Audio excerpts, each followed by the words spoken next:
Agatha All Along, episode 5, titled Darkest Hour, Wake My Power. And this episode, when I saw the one time of this episode being 32 minutes, I thought like, oh dear, dear the Lord, this is going to feel very rushed. But surprisingly enough, it wasn't. It felt like, hey, this is the super one time for this type of episode. Which is, okay, we got the Sound 7 chasing the cover, chasing our main characters. We have a neat action sequence of our characters on brooms, and having the whole concept and the old, the jokes about, about how witches on brooms are, there's a stereotype and, that type of thing. So you got that kind of joke going on while we have this action sequence. But while they fly away on brooms, they go to the next trial, and that is inside a 1980s aesthetic camp, basically a camp cabin. Essentially what it is a camp cabin, and there's a Ouija board. And it's Agatha's time. It's Agatha's main time on the trials. It's her trial time. And it's interesting to find out what's her trauma. Because she has a lot of trauma. Does it have to deal with her kid? Does it have to deal with, this or that, or what, leadership? But no, it all falls down to the mother. It's all about, why did, her mom thought she was this evil witch person, and in fact, she just said, oh, I always thought you were evil. And probably set on the part. It's probably is like, hey, I became this horrible person because the main person who was meant to care and love me didn't. So fuck the world. It's easily, for me, that's what it came across as, right? When it comes to Agatha. And then why she's on this, why she is who she is.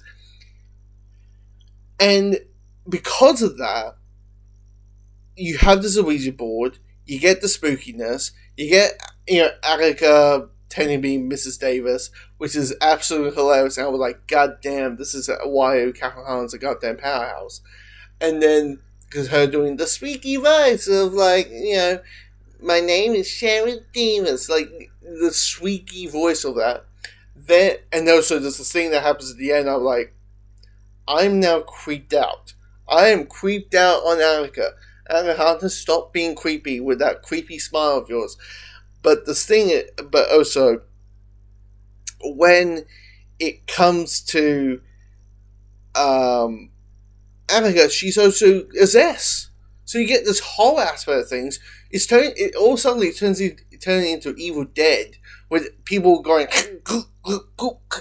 like the body twisting and the body pulling, and you just go, oh my god, like, this is absolutely bonkers and terrifying, and this is everything that the character, it's like, this is perfect for the spooky season. This is perfect for, like, I wouldn't be shocked that a lot of people, this show is something people will watch when it happens every Halloween.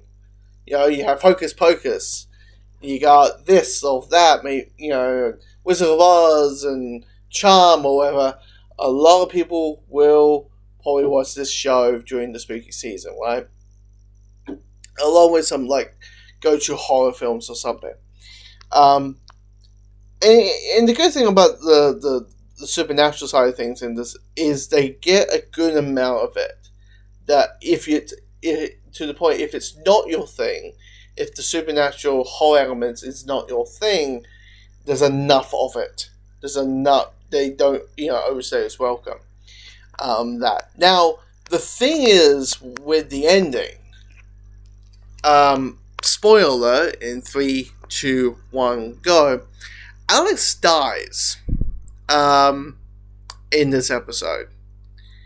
And it all comes down to Agatha essentially getting a little bit of her powers back, and Alice being the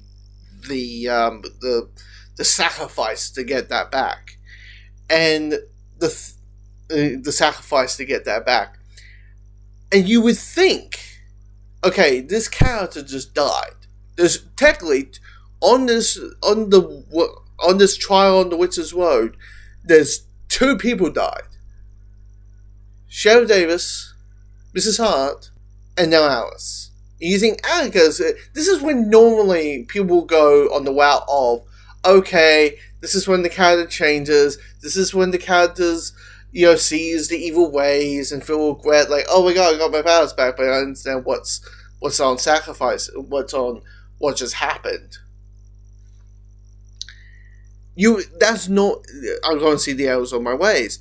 Agatha is like, she doesn't change. Any sort of redemption there is, any sort of like, there's no redemption for this woman whatsoever.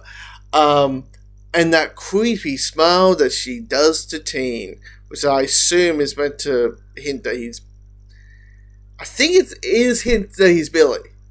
He's Wanda's kid. Which is interesting with Wanda's kid because, like, in the MCU, Wanda was not fucking... Wanda didn't have fucking kids. They were not real. In WandaVision, they were not real.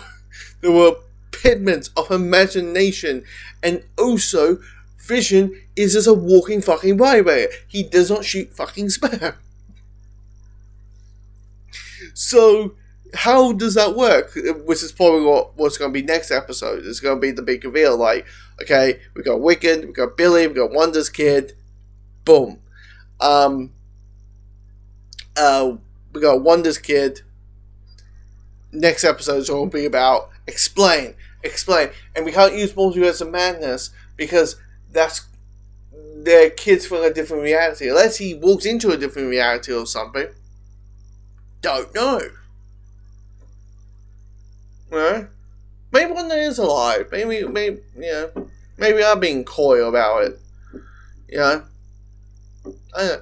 Maybe the Wanda we were following during, Age of Ultron to Multiverse Madness is from a different reality or a different universe, and it's magic of, because in comic logic, you can bring someone back to life from, like, the stone, the Fafatiti do of and then boom, they're alive. But anyway. But yeah, the thing that was really surprised me is like, oh, then they're not doing the whole evil people. They're not doing the whole evil. Evil people see the other way. It's just like, no, Agatha's. But that smile said everything. When she starts feeling like she's like the Wicked Witch of the West, kind of like, oh, are you sure, Teen? I'm like, okay. This shows that, for all those people who need a likable character to follow, this isn't gonna be it's not that situation. It's just not that situation whatsoever. But anyway, comment below, let me know your thoughts.